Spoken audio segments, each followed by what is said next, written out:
할렐루야. 하나님께 모든 영광을 돌립니다. 오늘 예배 가운데 말씀으로 우리에게 은혜 주시기를 바랍니다. 본문의 말씀을 가지고 약속을 지키는 사람들이라는 제목으로 말씀을 전하겠습니다.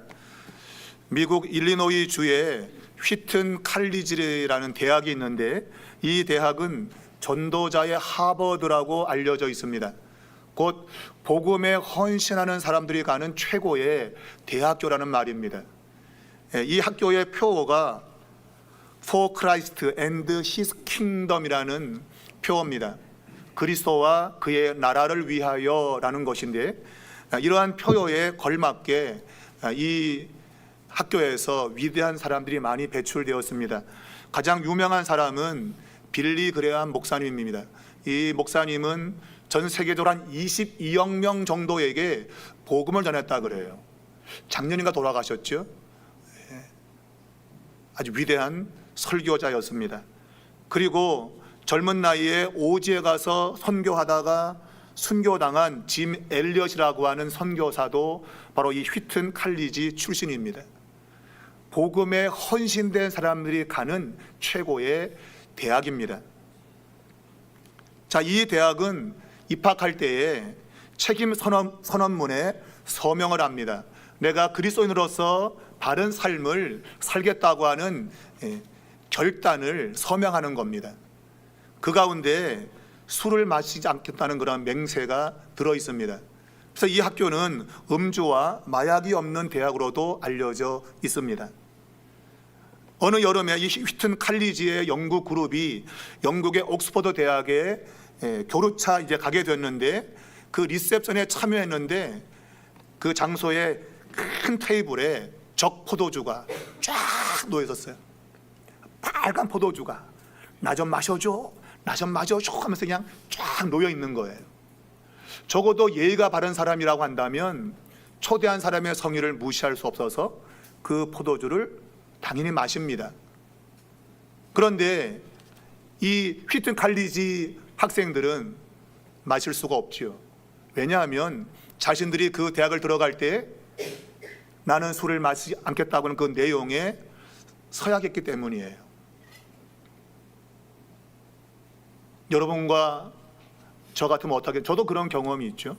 군대 갔을 때에 행사가 마치면 꼭 고참들이 쫄자에게 술을 권합니다.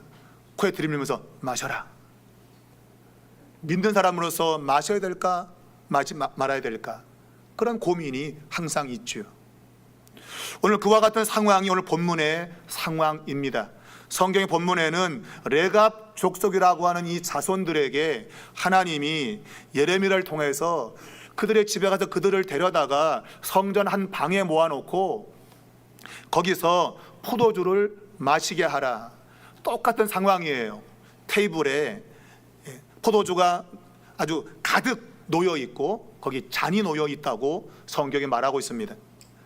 이 레갑 족속과 더불어 다른 사람들도 초대가 되었는데, 거기서 마시라 했을 때 이 레갑 족속이 우리는 마실 수 없다라고 거절했다는 것입니다. 여러분, 이 사람들은 원래 북이스라엘 출신입니다. 북이스라엘에 살던 사람들인데 바벨론이 전쟁을 하면서 이제 위험스러워서 남쪽 유다로 피신한 거죠. 그래서 예루살렘으로 도망쳐 와 있는 상황이에요.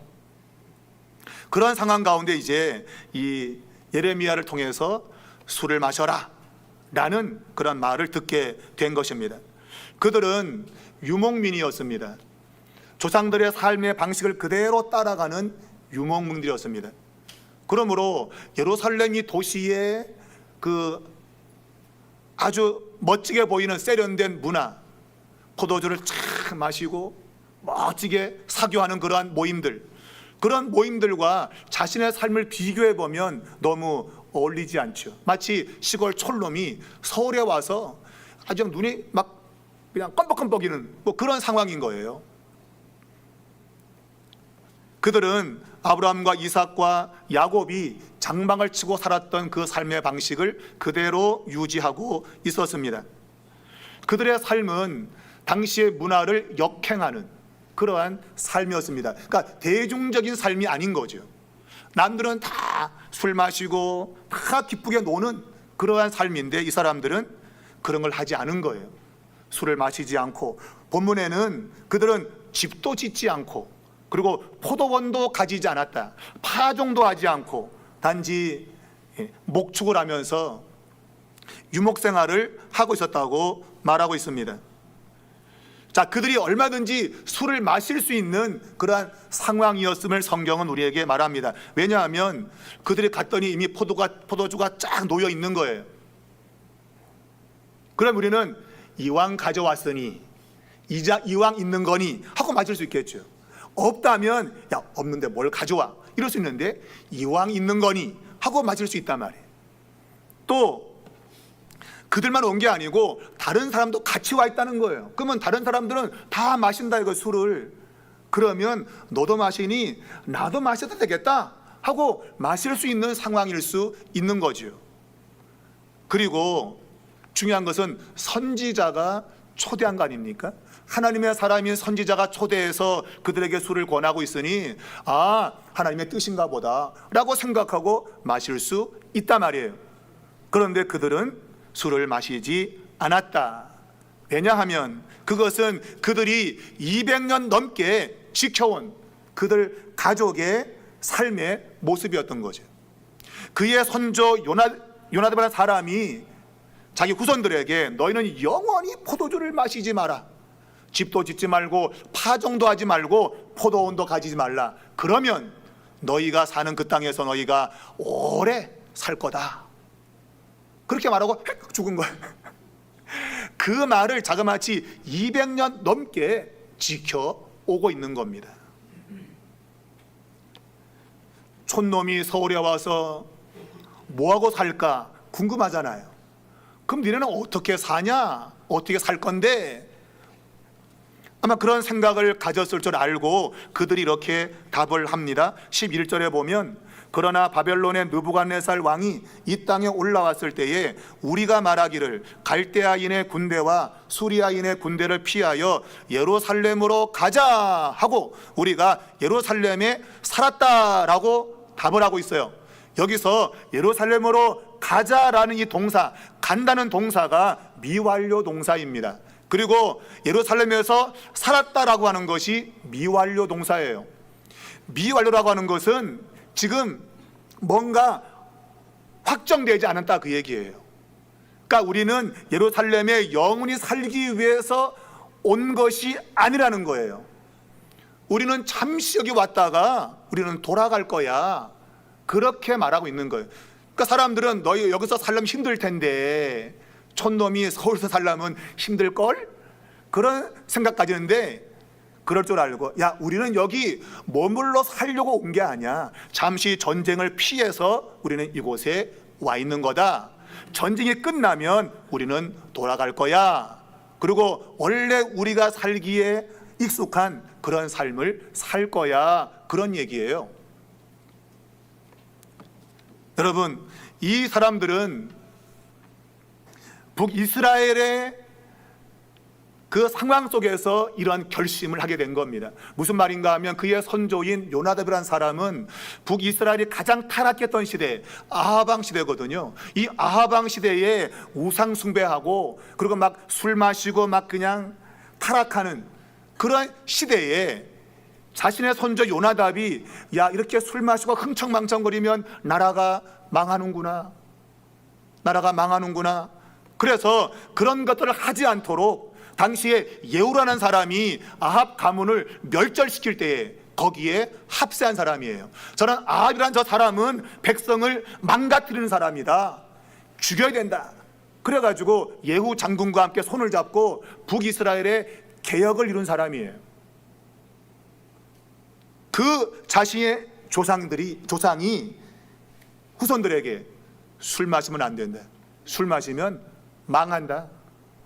내가 눈으로 봤어. 이 술 마시는 것이 얼마나 나쁜 결과를 가져오는지 내가 봤어. 그러니까 너희는 살려면 술을 영원히 마시지 마라. 그 말을 남기고 죽었는데 200년 넘게, 정확히는 한 250년 정도를 그 말을 지켜서 후손들이 오고 있는 거예요. 그래서 지금 이 예루살렘 성전에서 포도주를 갖다 놓고 마셔라 했지만 우리는 마시지 않겠다. 우리 선조의 명령을 우리는 깨트릴 수 없다라고 말한 겁니다. 여러분, 오늘 이 성경의 말씀은 오늘 살아가는 그리스도인들, 예수 그리스도가 우리의 주님이라고 믿고 있는 우리들에게 중요한 점을 가르쳐 주고 있습니다. 세 가지만 말씀드리고자 합니다. 첫 번째는 이 레갑 사람들의 이러한 모습, 포도주를 마시지 않겠다는 이러한 모습 속에서 첫 번째 우리가 느낄 수 있는, 깨달을 수 있는 것은 서약의 중요성입니다. 약속의 중요성. 여러분, 이 35장은 34장과 같이 연결되어 있는 겁니다. 34장은 유다의 마지막 왕, 예루살렘 성이 멸망 직전에 있었던 시드기야 왕의 이야기를 쓰고 있어요. 그리고 35장은 그때로부터 10년 전의 이야기를 쓰고 있는 거예요. 글을 쓰려고 하면 연대기적으로 써야 이해가 빠르거든요. 근데 성경 저자는 지금 현지의 이야기를 쓴 다음에 10년 전 이야기를 쓰고 있는 거예요. 그럼 이것은 뭔가 의도를 가지고 있는 거죠. 그 무슨 의도를 갖고 성경을 썼는가? 여러분, 34장은 말씀드렸지만 예루살렘이 멸망하기 직전에 있었던 상태를 말하고 있는데, 그것은 시드기야 왕이 약속을 어겼다, 이거. 약속을 어겨서 나라가 망했다는 것을 보여주고 있는 거예요. 여러분, 시드기야 왕은 바벨론의 느부갓네살 왕이 세운 왕입니다. 바벨론 왕이 시드기야를 왕으로 세우면서 네가 내 말을 잘 들으면 너 계속 왕으로 둘 거야. 근데 나를 어기고 내 말을 어기고 거역하면 넌 죽어. 넌 끝장이야. 그래서 알겠습니다 했다가 배반한 거죠. 바벨론 왕의 말을 듣지 않고 반역을 일으킨 겁니다. 또한 그는 노예 제도를 폐지했어요. 그러니까 성경에는 노예 제도를 말하고 있지 않아요. 그래서 하나님이 말한 대로 노예를 다 해방시켰어요. 그러다가 조금 편해지자 다시 또 노예 제도를 만든 거예요. 그러니까 자기가 약속해놓고 약속을 또 깨트린 거예요. 그러니까 약속을 깨트린 사람의 결말이 어떻다는 것을 보여주기 위해서 35장에 약속을 지키는 사람의 이야기를 하고 있는 거예요. 약속을 깨트리면 멸망하지만 약속을 지키면 복이 있다고 하는 것을 가르쳐주기 위함이에요. 그래서 오늘 이 레갑 사람들의 이야기를 쓰고 있는 겁니다. 여러분, 이 사람들은 200년 넘게 250년 동안 약속을 지키며 살았어요. 절대로 이것을 깨트릴 수 없다.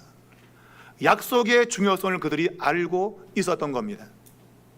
여러분, 지금 시대는 약속을 깨뜨리기를 밥 먹듯이 하는 시대입니다. 법정에서 뭔가를 증언을 해도 그것을 언제 또 뒤집어 버리고, 내가 언제 그랬냐 뒤집어 버리고. 여러분, 법정에서 여러분 증언할 때는 선서하잖아요. 내 말은 진짜입니다. 그리고 또 말을 바꿔요. 이랬다가 저랬다가. 그리고 우리가 교회에서도 마찬가지죠. 교회에서 어떤 임직 받을 때도 다 서약하고 하거든요. 근데 그 서약을 위반하고, 목회자 역시 안수 받을 때도 서약하거든요. 근데 그걸 깨트리고, 또 결혼하면서도 맺은 서약을 깨트리고, 이 약속 깨는 것이 너무나도 일상이 되고 있는 그런 시대에 우리가 살고 있는 겁니다, 지금. 그러므로 이 오늘 성경의 이 이야기는 이 당시의 이야기가 아니라 오늘 우리에게 주는 이야기로 받아야 된다는 거예요. 우리가 살면서 일상적인 삶의 약속을 깨트리면 망한다는 거예요. 더군다나 하나님과의 약속을 깨트리게 되면 그건 더 말할 것도 없다. 하나님과의 약속을 깨트리면 멸망은 불을 보듯 뻔하다 하는 것을 오늘 성경이 우리에게 가르쳐 주고 있는 겁니다. 요즘 사람들의 말은 너무나도 싸구려 말입니다. 너무 쉽게 말하고 너무 쉽게 그 말을 어기는 그러한 시대에 살고 있는 것입니다. 요즘 의사들 때문에 분쟁이 있는데 의사들이 처음에 의사가 될 때 선언하지요. 히포크라테스의 선언. 그거 하고 의사가 됩니다. 의사는 생명을 존중하는 것이 첫 번째다. 다른 거 아무리 복잡한 게 있어도 생명을 살리는 것이 첫 번째다. 이걸 선서하고 의사가 됩니다. 근데 지금 어디 그런가요? 내게 이게 안 되면 환자의 생명을 담보로 잡고 이거 갖고 막 씨름을 하고 있어요. 사람이 죽든 말든 상관없다. 여러분, 그러면 안 되죠. 내가 의사가 될 때, 내가 목사가 될 때, 내가 어느 자리에 있을 때 내가 약속한 것은 그대로 지켜야죠. 지켜야죠. 여러분, 그 약속을 깨면 안 됩니다. 여러분, 요즘 부부들도 결혼할 때 결혼 서약을 하지 않습니까? 진부한 표현이지만 죽음이 우리를 갈라놓을 때까지, 죽음이 우리를 갈라놓을 때까지 사는 사람은 바보지. 지금 그렇단 말이에요. 여러분, 지금 그렇게 서약해놓고 그런 사람이 없다 이거예요. 조금만 내 맘에 안 들면 몇 번 참다가 에라이씨, 결혼식 때 서약은 온데간데 없단 말이에요. 여러분, 그리스도인들은 그렇게 살라고 부름받은 사람들이 아니에요. 예수 믿는 사람은 내가 손해가 되더라도 약속을 지키는 겁니다. 우리가 믿는 예수님은 겟세마네 동산에서 하나님의 십자가를 져야 되는데, 나 십자가 지기 싫은데 하나님과 약속했단 말이에요. 너는 십자가 지고 죽어라. 저 죄인을 살리기 위해서 네가 십자가에 죽어야 된다. 알겠습니다 하고 이 세상에 오셨는데 십자가를 지는 것이 너무나도 고통스러워서 이 십자가를 안 지면 안 되겠어요? 그런데 하나님, 내 원대로 마시고 아버지의 뜻대로 되기를 원합니다. 하나님과의 그 약속을 그대로 순종한 것이죠. 죄인들을 위해서 죄가 없는 분이 죽으셨단 말이에요. 그 약속을 지킨 것 때문에 여러분과 저가 지금 구원을 받았다. 쉽게 말하면 천국을 간다. 여러분, 약속을 지키는 건 너무 중요한 거예요. 우리 믿는 사람들은 약속을 정말 생명처럼 지켜야 됩니다. 내가 말한 건 책임을 져야 됩니다. 오늘 말하고 내일 뒤집고 이러한 시대가 된다 할지라도 우리 믿는 사람은 그러면 안 됩니다. 하늘이 쪼개져도 내가 말한 것에는 책임을 져야 됩니다. 하겠다고 했으면 해야 됩니다. 그것이 믿는 사람들의 삶이 되어야 되는 것입니다. 흑인 사회의 리더자였던 교육자이자 연설가였던 부커 T 워싱턴이라는 사람이 있는데, 이 사람은 원래 노예였습니다. 근데 그가 약속을 지킨 사람에 대한 이야기 들은 것을 그가 책에 쓴 것이 있는데, 그 사람은 버지니아 출신의 노예였는데 그가 노예 해방이 되기 전 2, 3년 전에 자기의 주인과 계약을 했어요. 내가 너를 누구한테 보내서 돈을 벌어와라. 내가 그 사람에게 돈을 지불한다. 그럼 너가 거기서 일해서 내게 돈을 갚아야 돼, 그거를. 그래서 돈을 좀 더 많이 벌 수 있는 곳으로 노예를 보낸 겁니다. 계약을 맺어서. 그런데 노예 해방이 딱 돼버린 거예요. 그러면 여러분, 이 노예가 해방됐으니까 주인에게 갚을 빚이 없는 거예요. 왜? 노예제도가 사라져버렸기 때문에. 근데 이 노예는 아직까지 자기 주인에게 갚을 빚이 $300가 있다는 것을 알았어요. 그래서 그것을 갚기 위해서 계속 일을 한 거예요. 그리고 그가 자기 주인에게 돌아가서 그 주인에게 갚아야 될 $1와 이자를 함께 줬다는 겁니다. 노예가 해방이 되어서 더 이상 갚지 않아도 되는데 주인과 한 약속이니, 그 주인과 내가 맺은 약속이니 그걸 깰 수가 없다. 그래서 그 빚을 다 갚고 자기의 의무를 이행했다고 하는 거예요. 약속을 지키는 사람들. 여러분, 이건 너무나도 중요한 것입니다. 예수 믿는 건 폼이 아닙니다. 여러분, 그냥 교회만 다닌다고 예수 믿는 게 아닙니다. 하나님이 약속을 이행하듯이 우리 믿는 사람들도 그 약속을 이행해야만 됩니다. 하나님이 그러라고 우리를 약속 가운데로 부르신 겁니다. 1990년대에 미국에서 약속을 지키는 사람들 운동이 있습니다. 일명 프라미스 키퍼라는 겁니다. 여기에는 남자들이 7개의 약속을 시행하겠다고 선언한 겁니다. 그 7대 약속에는 이런 것이 있습니다. 첫 번째, 그리스도를 공경하겠다. 두 번째, 성적으로 순결하겠다. 세 번째, 아내를 사랑하겠다. 네 번째, 자녀를 양육하겠다. 다섯 번째, 목사를 위해서 기도하겠다. 여섯 번째, 인종적인 편견에 맞서겠다. 일곱 번째, 잃어버린 사람들에게 다가가겠다. 이 일곱 가지 실천 사항을 내거는 운동이 있었어요. 그 운동에 많은 사람들이 그냥 수백만 명이 동참을 했습니다. 처음에 2명이 시작했는데 남자들이 깨어나기 시작한 거죠. 그 여파가 한국에도 왔고 한국에도 이런 운동들이 일어났었어요. 기억하는 분이 있는지 모르겠습니다. 그 운동의 일환으로 하나 나온 것이 아버지 학교입니다. 아버지 학교를 만들어서 남편으로서, 내가 아버지로서 어떻게 내 삶을 바르게 살아야 될까, 그런 운동이 있었어요. 그 운동의 핵심은 약속을 지키겠다, 내가 한 약속에 내가 책임을 지고 살겠다는 그러한 운동이었던 겁니다. 여러분, 그만큼 이 약속이라고 하는 것은 중요한 것입니다. 여러분과 저가 하나님의 이 약속의 이행 때문에 구원되었음을, 하나님의 축복을 받게 되었음을 반드시 기억해야 됩니다. 이걸 잃어버리면 그리스도인이 될 수 없는 것입니다. 두 번째로 우리가 깨달을 것은 부모를 공경하는 것의 중요성입니다. 오늘 이 레갑족속이 지금 지키고 있는 것은 하나님의 말씀이 아닙니다. 자기 조상의 명령입니다. 하나님의 말씀을 듣는다면 당연히 우리는 그럴 수 있겠다 하지만, 하나님의 명령이 아니라 자기 조상이 명령한 거예요. 자기 부모가 명령한 거예요. 그 부모의 명령을 250년 넘게 지켜오고 있는 거예요. 부모의 말을 지키는 것은 부모를 공경하는 겁니다. 내가 부모의 말을 거역하는 것은, 듣지 않는 것은 부모를 공경하는 것이 아닙니다. 오늘 이 레갑 족속은 하나님의 말씀이 아닌데 단지 부모의 명령이었는데 그 명령에 250년 동안 순종하며 살았다고 하는 거예요. 오늘 성경은 부모를 공경하는 자에게 주는 축복을 확인시키고 있는 겁니다. 그리고 본문에 보게 되어지면 이 선조였던 요나답이 자기 후손들에게 이렇게 명령했어요. 너희는 술을 마시지 마라, 집을 짓지 말고 파종도 하지 말고 포도원도 갖지 마라. 그러면 너희가 머무는 그 땅에서 너희의 생명이 길 거다.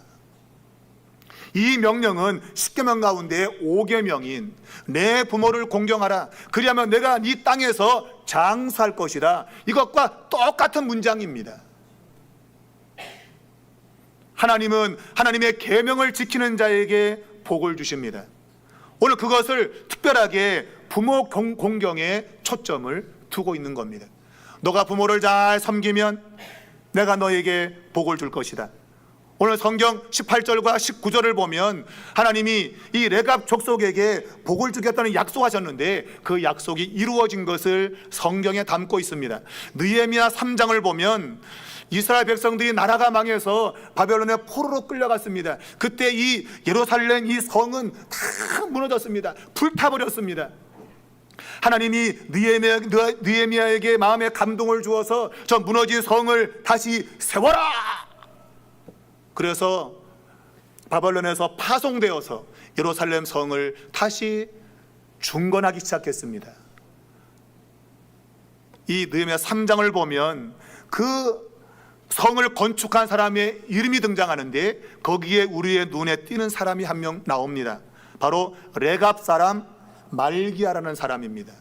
성경은 그가 레갑 사람임을 명시하고 있습니다. 여러분, 성읍을 건축하는 것은 축복받은 사람들만 하는 겁니다. 하나님의 무너진 나라를 다시 일으켜 세우는 그 일에 쓰임받는 것은 하나님의 축복인 겁니다. 오늘 레갑 자손이 그 일에 쓰임받고 있었다고 하는 거예요. 근데 성경은 오늘 이 사람이 어디에 있던 사람인가를 언급하고 있는데 거기 보면 벳 학게렘 지방을 다스리던 사람이다라고 이 말기야를 소개하고 있어요. 벳 학게렘. 여러분, 이 벳학계림이라고 하는 것은 두 가지의 단어가 합해진 겁니다. 하나는 벳이라는 단어인데 이것은 집이라는 단어입니다. 그리고 학계림은 포도원이라는 단어입니다. 뜻입니다. 집과 포도원. 레갑 족속은 집도 짓지 말고 포도원도 가지지 말라고 해서 그 말씀에 순종하여 이 세상의 즐거움을 포기한 사람들이었어요. 그런데 하나님이 이 세상적인 것들을 포기했더니 하나님께서 그들에게 하나님의 나라를 기업으로 받을 수 있는 축복을 주신 겁니다. 영구한 기업, 집과 포도원. 성경에서 이 집과 포도원은 하나님 나라의 기업을 말하고 있습니다. 하나님이 썩지 않는 영원한 기업을 오늘 하나님의 일에 헌신한 사람이 받는 그러한 이야기를 하고 있는 거예요. 여러분, 우리가 이 세상 것이 좋아 보여서 남들이 다 하니까 나도 할 수밖에 없었어 라고 얼마든지 말할 수 있습니다만은, 그러나 이 레갑 족속은 남들이 다 해도 우리 조상이 내게 명령한 것을 나는 어길 수가 없어요. 그래서 집도 짓지 않고 포도원도 가지지 않고 살았어. 장막에 살면서 이곳저곳으로 옮겨 다녀 살았어. 그러나 하나님이 나에게 집과 포도원을 가지는 그러한 은혜를 주었어. 사랑하는 여러분, 우리가 잠깐 내게 좋자고 하는 것들을 쫓아가면 그 당신은 그것을 가지고 누릴 수 있겠지만, 그러나 마지막에 누릴 것은 없을 겁니다. 그러나 하나님께서 우리에게 주신 말씀에 순종하고 하나님 나라에 헌신적으로 살아갈 때 하나님은 비록 이곳에서 누리지 못하겠지만, 그러나 하나님은 영원한 기업을, 우리에게 집과 포도원으로 표현되어진 이 축복을 우리에게 주실 거라는 겁니다. 여러분, 이러한 복을 그들이 어떻게 얻었습니까? 부모를 공경한 겁니다. 부모의 말씀에 그대로 순종한 겁니다. 하나님이 그런 자에게 이러한 축복을 주겠다고 약속한 것입니다. 여러분, 부모를 공경하십시오. 또 자녀들에게 부모 공경을 가르치십시오. 그것이 복을 받는 길인 겁니다. 듣기 싫어해도 부모를 섬겨야 된다.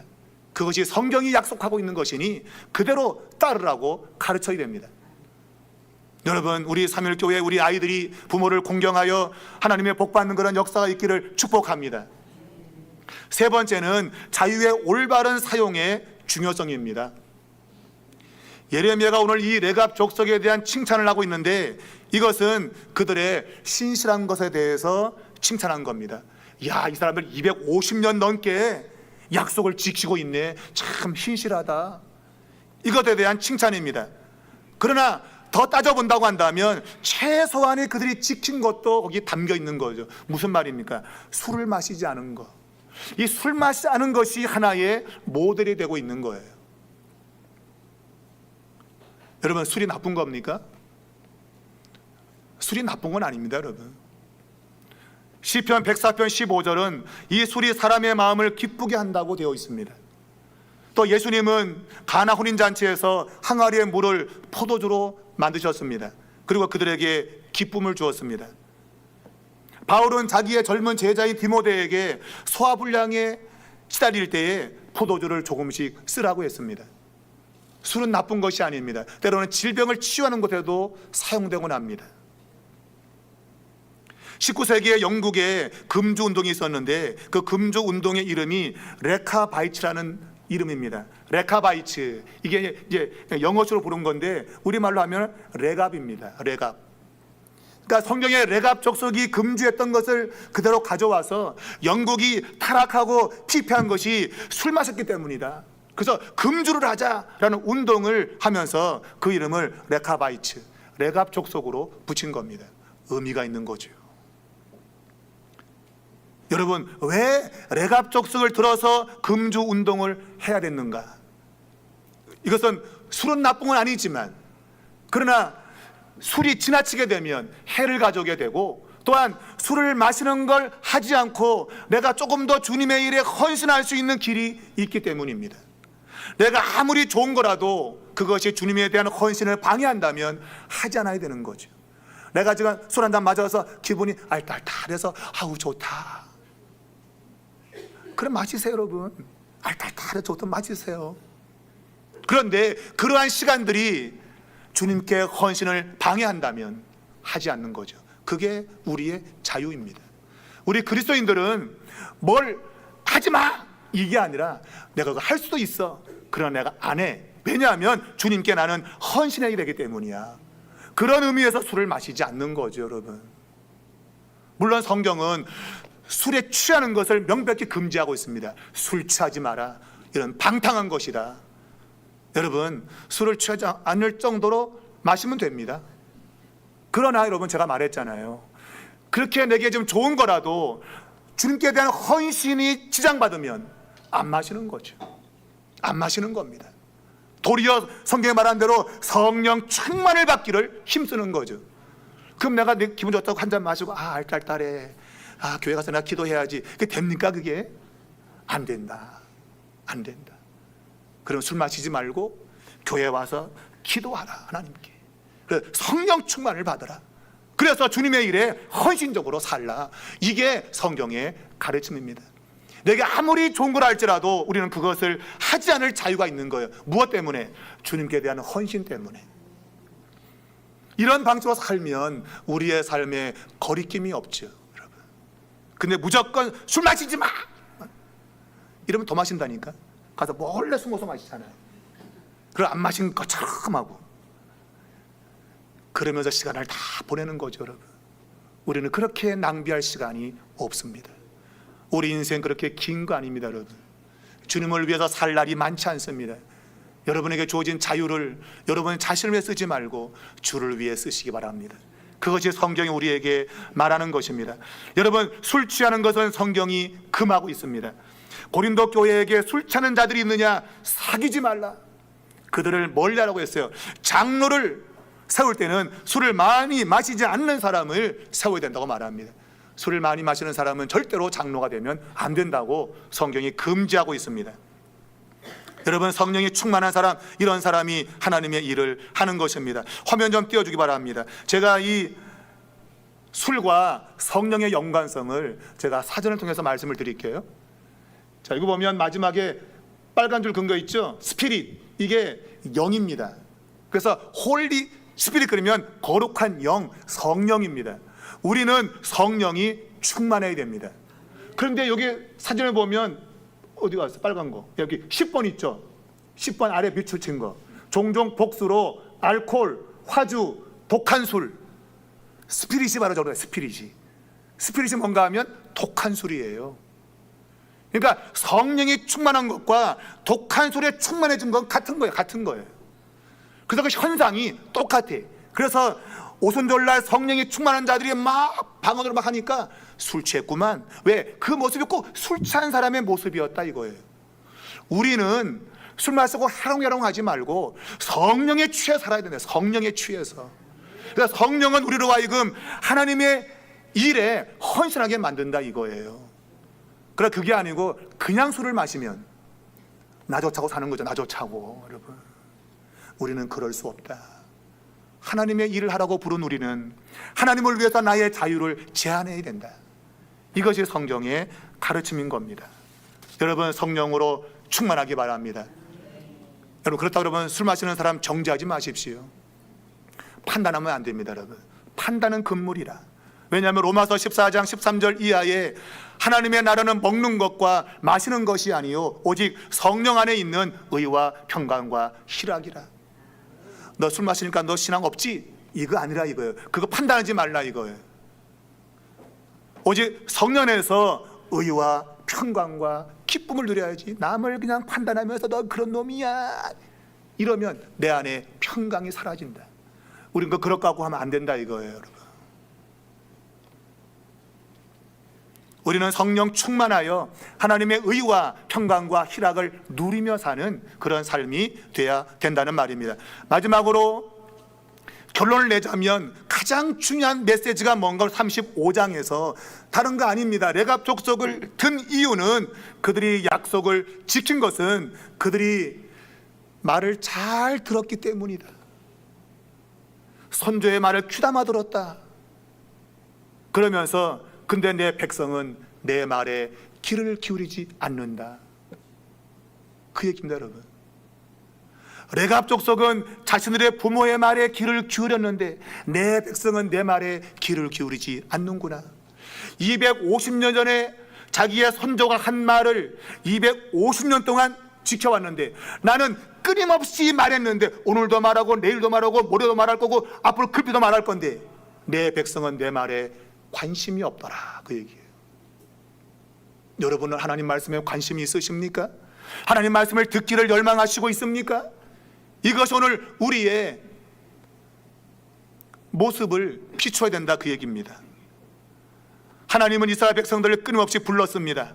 내 말을 들으라고. 근데 듣지 않았습니다. 오늘 주님의 말씀은 내가 너희의 불순종에 지쳤다, 이거예요. 지쳤다. 이제 매일 내가 널 불렀는데 돌아오지 않는구나. 지쳤다, 그 말이에요. 원래는 그 나훈아 씨의 노래였는데 그 강진이라는 가수가 불러서 히트한 노래였잖아요. 땡벌. 땡벌, 이 노래의 가사가 굉장히 의미심장합니다, 여러분. 아, 당신은 못 믿을 사람. 아, 당신은 철없는 사람. 아무리 달래봐도 어쩔 수 없지만 마음 하나는 괜찮은 사람. 오늘은 들국화, 또 내일은 장미꽃. 치근치근대다가 잠이 들겠지.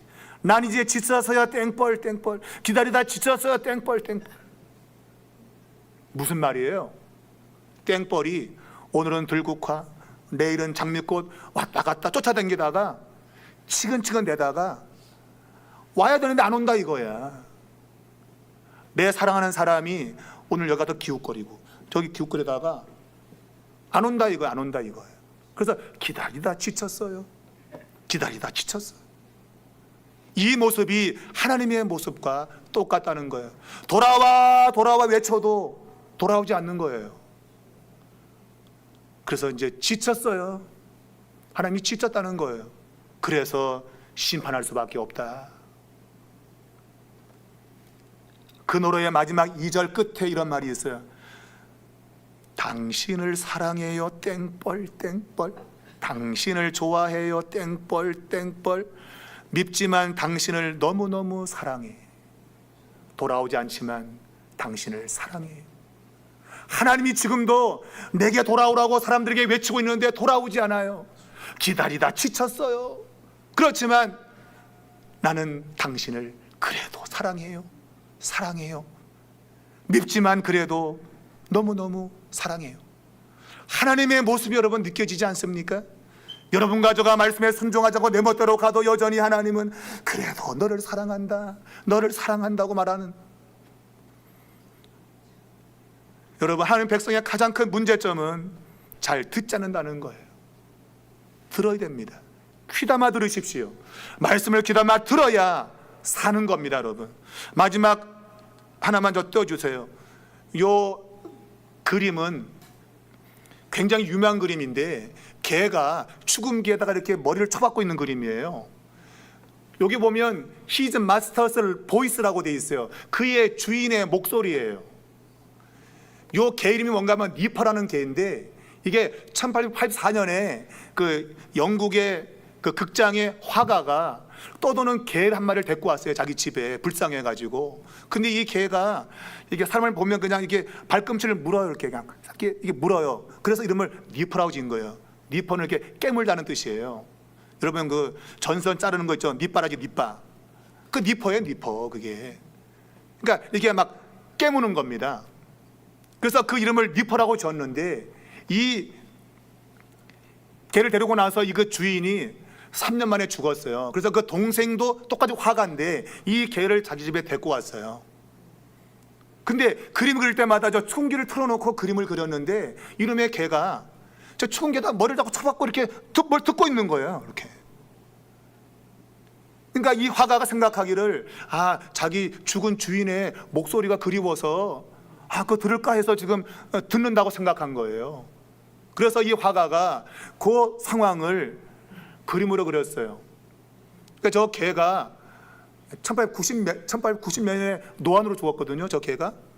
근데 죽은 다음에 그때 상황을 떠올리고 이 사람이 그림을 그린 거예요. 그래서 이 그림을 가지고 에디슨사, 그 축음기 발명한 사람이 에디슨이잖아요. 거기 가가지고 아, 요 그림을 써달라고 줬더니 퇴짜 맞은 거예요.